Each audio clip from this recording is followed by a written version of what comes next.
Ja, de genocide. Als ik aan genocide denk, dan komt onmiddellijk de genocide van Rwanda, denk ik, van de Hutus en de Tutsis. C'est un peu loin de nous, du coup, je sais pas si on se le représente vraiment. Ik vind dat dat jammer is dat er nog steeds gebeurt in de 21e eeuw. Ça m'évoque sans doute beaucoup de peine et de tristesse. Je sais pas en fait, je sais même pas comment répondre. J'ai l'impression en tout cas que moi directement ça m'influe pas spécialement quoi. Bijvoorbeeld denk ik ook van de metalen dat ze in onze gsm zitten en zo. Aujourd'hui, je pense qu'on peut pas vraiment avoir d'impact à part en faisant des manifestations, mais bon, je sais pas si ça va vraiment changer quelque chose. Influencer les choses dans le bon sens, sans doute. Moi, je pense qu'il y a une solution à tout.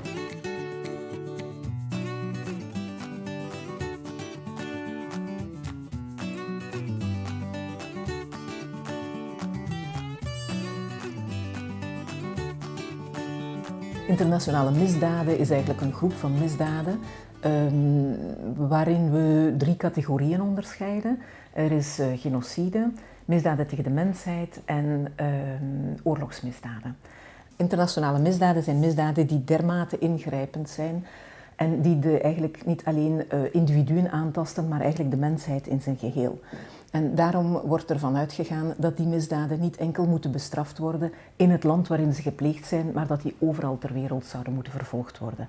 Omdat zij tot gevolg hebben dat niet alleen de menselijke waardigheid, maar het bestaan van de mensheid zelf erdoor bedreigd wordt. Internationale misdaden zijn onverjaarbaar. Wat wil zeggen dat ze altijd kunnen vervolgd worden, dat er geen tijdslimiet is aan de mogelijkheid om ze te vervolgen en om ze te bestraffen. Dat is een verschil met gewone misdaden zoals diefstal, zoals moord, die na een bepaalde tijd verjaren omdat men er dan van uitgaat dat er geen bewijsmateriaal meer voorhanden is of omdat het niet nuttig is voor de sociale harmonie in een samenleving om die nog verder te gaan berechten. Maar dit soort misdaden die kunnen dus altijd ten eeuwige dagen vervolgd worden.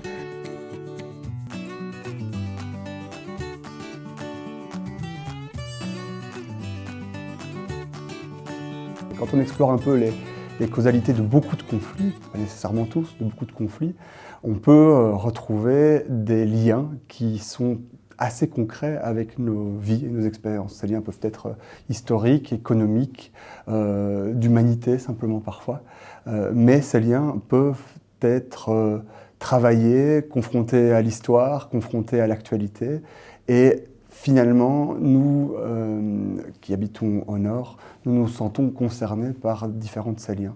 Un exemple évident, en classe, on travaille beaucoup la notion de colonisation. Énormément de conflits post-coloniaux ne sont pas terminés, ne sont pas conclus, sont toujours parfois attisés.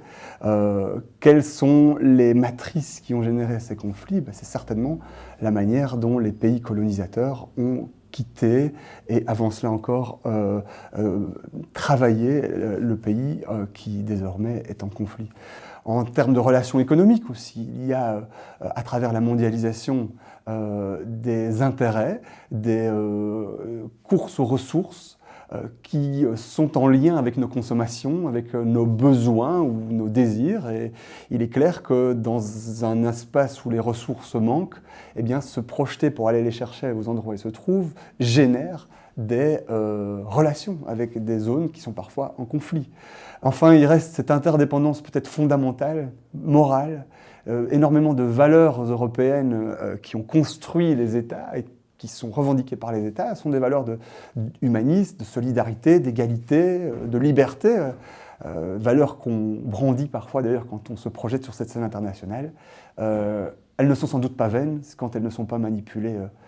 Elles peuvent conduire une éthique, mais c'est certain qu'au moins pour tout ça, il y a des interdépendances qui s'expriment derrière cette petite fenêtre médiatique qui expose aujourd'hui le citoyen européen à des souffrances, à des réalités qui sont parfois bien éloignées de son salon.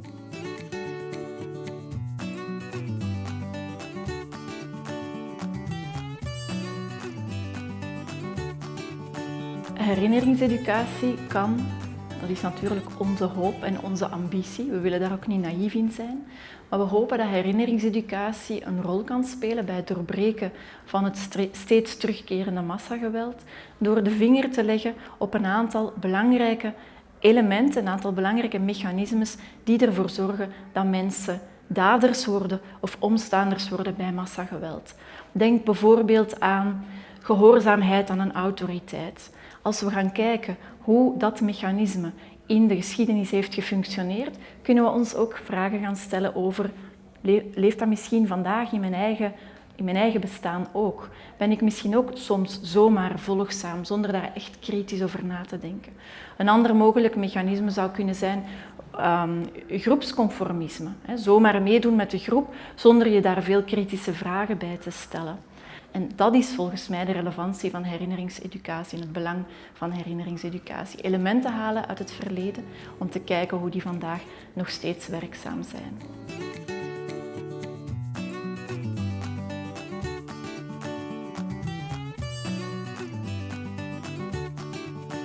Il y a un terme très clair et qui justifie aussi le titre un peu bizarre de notre cellule Démocratie Barbarie. Quand on forme un citoyen, c'est la question du choix. À un moment donné, il faut donner à un citoyen en formation, un jeune citoyen, les moyens nécessaires pour comprendre, analyser la société dans laquelle il vit, pour pouvoir réagir éventuellement dans la société dans laquelle il vit et pour pouvoir poser ce choix. D'un côté, il y a effectivement la barbarie, c'est-à-dire ce qu'on peut découvrir dans l'analyse du passé, des régimes, des mécanismes, des idéologies, des manières de faire, des dérives qui amènent à la négation des droits de l'homme, à l'écrasement de la personne humaine, voire même purement et simplement à son élimination. Et puis il y a le choix de la démocratie, qui est le fait de vivre en société, suivant des règles, des valeurs, suivant le respect des textes comme les droits de l'homme, etc. Et donc, c'est l'objectif de l'éducation à la citoyenneté en lien avec ce travail de mémoire et d'histoire, c'est vraiment de donner les socles, les éléments nécessaires à un jeune pour qu'il puisse à un moment donné comprendre la société et faire ses choix. Donc voilà, en gros traits, ce que peut-être pour moi cet intérêt du travail de mémoire et d'histoire pour l'éducation à la citoyenneté, et en effet déboucher sur ce que certains opérateurs, associations, et je pense que c'est intéressant comme concept, parlent de citoyenneté vigilante. Donc effectivement une citoyenneté